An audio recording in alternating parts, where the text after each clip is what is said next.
في فيديوهات كتير فاتت اتكلمت معاكم عن حاجات ذكية ليها علاقة بالسمارت هوم وبتاع، وان انت يكون عندك اجهزة معينة متوصلة على الانترنت وتقدر تتحكم فيها بقى بالموبايل وبصوتك وبالكلام ده كله. لكن الحقيقة ان كتير من الاجهزة اللي عندنا اوريدي في البيت ما هياش سمارت، يعني حاجات ما بتشتغلش اساسا على النت ولا بتتوصل اونلاين ولا اي حاجة، هي كل اللي فيها زرار ولازم تقوم وتدوس على الزرار عشان تشتغل والكلام ده كله. وهنا جه دور الاختراع اللي انا هتكلم عليه النهارده معاكم، والاختراع ده اسمه سويتش بوت. سويتش بوت ده عبارة عن اختراع صغير بيخليك تدوس على الزراير بتاعة الأجهزة اللي مش ذكية عن طريق الابليكيشن بتاع الموبايل. تعالوا نتكلم عنه أكتر بالتفاصيل. صباح الخير ومساء الفل على الكل، أنا أندرو وديد، والنهارده هتكلم معاكم عن السويتش بوت، وهو عباره عن بوكس صغير جدا كده زي ما انت شايف. البوكس ده بيعمل حاجه ذكيه جدا وقويه جدا، الا وهي ان هو بيحول اي جهاز غبي عندك في البيت او بيشتغل بزرار لازم تقوم تدوس على الزرار بتاعه، سواء جهاز او سواء مفتاح اضاءه مثلا في الحيطه او كده. الجهاز ده انت بتلزقه عند الحاجه اللي بزرار، والجهاز ده شخصيا بيطلع زي لسان كده يدوس على الزرار ايا كان بيدوس على الزرار ده في جهاز عامل ازاي، علشان يحول لك الموضوع ده لحاجه سمارت تقدر تفتحها وتقفلها او تقدر تدوس على الزرار ده عن طريق الابلكيشن بتاع الموبايل. لكن قبل ما نخش في التفاصيل، كالعاده لو بتتفرج على الفيديو ده على يوتيوب تنساش تعمل لايك للفيديو وتشترك في القناه لو لسه ما اشتركتش لغايه دلوقتي، ولو بتتفرج عليا على فيسبوك تعمل لايك للبيج عشان تشوف الفيديوهات الجديده اول ما بتنزل على طول. تعالوا مبدئيا نشوف البوكس بتاع السويتش بوت ده بيجي فيه ايه او ايه محتويات العلبه. هنفتحها كده مع بعض، هنلاقي مكان ما بيكون موجود السويتش بوت اللي هو صغير جدا بالمناسبه، يعني حاجه يعني لا تذكر في الحجم والوزن والكلام ده، وبيجي شويه كتالوجات ورق ازاي توصله وتشغله والكلام ده كله. بعد كده بيجي شويه اكسسوارات زياده زي ما انت شايف كده، بيجي زي حاجه صغيره كده بتتلزق وطالع منها خيط رفيع كده عامل زي خيط السناره، وبتيجي مجموعه من الحاجات اللزقات الزياده احتياطي عشان لو ضيعت او بوظت من اللزق اللي بيجي اوريدي معاه. واحده برده من الكبيره دي اللي بتلزق تحت السويتش بوت نفسه عشان تلزقه على حاجه، والتانية نفس الفكره بتاعت البتاع اللي طالع منها حبل السناره ده، وهقول لكم بيعمل ايه بالظبط. طيب نرجع بقى نتكلم عن الفكره بتاعت السويتش بوت ده، ايه الفكره اللي وراه او بيشتغل ازاي او كده. كل الموضوع ان السويتش بوت ده عباره عن صندوق او بوكس كده صغير جدا من البلاستيك الابيض اللي الماتيريالز بتاعته معقوله زي اي جهاز بلاستيك صغير كده، ما هوش حاجه يعني مبهره جدا لكن كويس ماسك نفسه كويس. ومن تحت بيكون فيه لزقات بتقدر تستخدمها علشان تلزق السويتش بوت ده على اي سطح مسطح يعني، ويكون جنب الزرار اللي انت عايز تدوس عليه. وهو بيجي طبعا الشكل اللي هو ده الشكل اللي بيجي معاه علشان تلزقه، لكن الحقيقه انا استخدمت واحده وبوظتها، فقلت بدل ما ابوظ الثانيه اللي بتيجي معاه الزق انا كده يعني ستيكرز من عندي امشي بيها حالي عشان ما اضيعهمش على الفاضي. بعد كده زي ما انت شايف في الجزء اللي على جنب ده داخل لجوه كده، وده اللسان فعليا اللي بيطلع بره البوكس ده علشان يدوس على زرار كانه روبوت صغير كده، يدوس على الزرار ويرجع تاني في مكانه. ودي الطريقه اللي تقدر تتحكم في الاجهزه الغبيه اللي عندك بالشيء ده فيخليها ذكيه. وزي ما انت شايف ابعاده صغيره جدا، هو في كف ايدي زي ما انت شايف كده، يعني حجم لا يذكر وخفيف برضو الحقيقه ما هوش تقيل.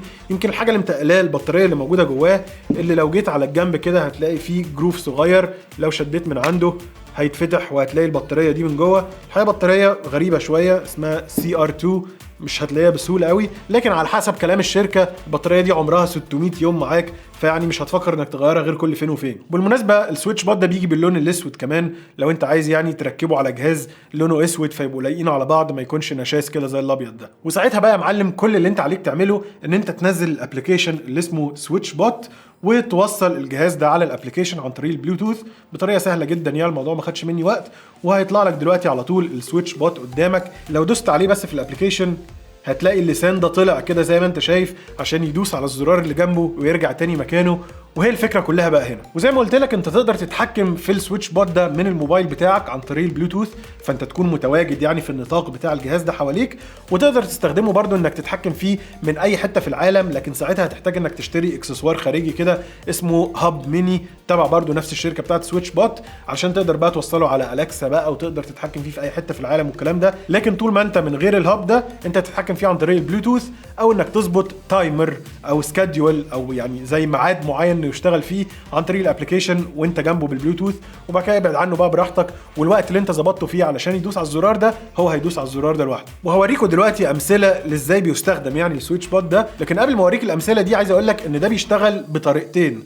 الطريقه ان هو يدوس على الزرار ويرجع تاني مكانه وخلاص كده، يبقى هو الجهاز اللي انت هتوصله بيه ده بيشتغل بمجرد بس ان انت تدوس على الزرار، او بيتقفل لما تدوس على الزرار ده تاني. والطريقه التانيه هيجي فيها دور هذه اللزقه الصغيره اللي معاها حبل السناره الصغير عشان تدخله في حاجه اسمها سويتش مود، مش بريس مود. البريس مود ده بتاع الزرار العادي، السويتش مود ده ان انت بتلزقه بقى عند مفتاح كهرباء او مفتاح اناره في الحيطه، ساعتها بيدوس وبيشد لو انت عايز، عشان ساعتها يبقى بيقفل ويفتح الكهرباء. فساعتها كل اللي انت عليك تعمله هو انك تدخل في السويتش بوت ده وتقول له غير المود من بريس مود لسويتش مود، وهتكونفيرم. ساعتها هتلاقي ده طلع كده وعمل المنظر ده لوحده، ووريلك الحته الفاضيه اللي على الجنب دي علشان تدخل فيها بقى خيط السناره ده زي ما هوريك كده دلوقتي. دخلت انا كده خيط السناره ده في الجنب بتاع اللسان اللي بيطلع ده. ساعتها انت بتلزق الجنب ده على المفتاح بتاع الكهرباء بتاعك، فيقدر يدوس على المفتاح ويقدر يشد المفتاح كمان عن طريق اللزقه دي،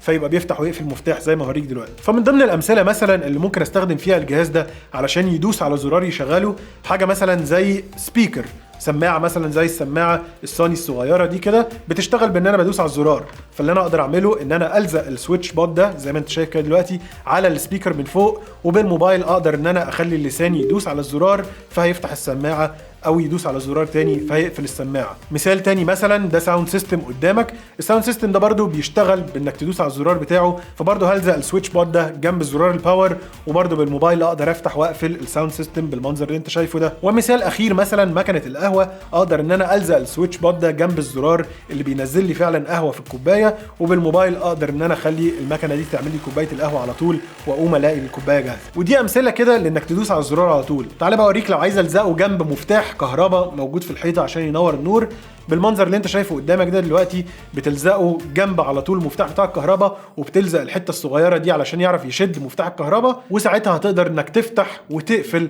الاضاءه بتاعه المكان ده بالمنظر اللي انت شايفه قدامك ده. اختراع الصراحه. طب هل كله مميزات؟ لا، الحقيقه في شويه عيوب برضو انا اكتشفتها فيه. اولهم موضوع ان هو بيشتغل بالبلوتوث ده. انا علشان اشغله من بعيد، ولا اكون مسافر، ولا افتح حاجه وانا مش موجود في البيت، او بالاوامر الصوتيه مثلا بقى اليكسا والكلام ده كله، لازم اشتري الهاب اللي قلت لك عليه، وده ب $40 لوحده لو عايز تشتريه. فيعني دي حاجه ما هياش يعني ذكيه قوي بصراحه منه، او يعني خلت الامكانيات بتاعه الجهاز ده قليله جدا بالنسبه للي هتاخده لو اشتريت الهاب ده معاه. بالمناسبه الهاب ده بيشتغل كمان كانفراريد بلاستر اللي هو اتكلمت عنه قبل كده، انك تقدر بقى انك تتحكم في التلفزيون والتكييف واي حاجه بريموت كنترول عن طريق الهاب ده على طول. لو انت مش عارف ايه هو الانفراريد بلاستر، هتلاقي في فيديو طلع في الاي اللي فوق دي تقدر تتفرج عليه لو انت على يوتيوب، او هسيب لك برده اللينك بتاع الفيديو ده تحت في الديسكربشن. عيب كمان ان هو الحقيقه ما لزقش على كل الحاجات اللي انا نفسي انه يلزق عليها.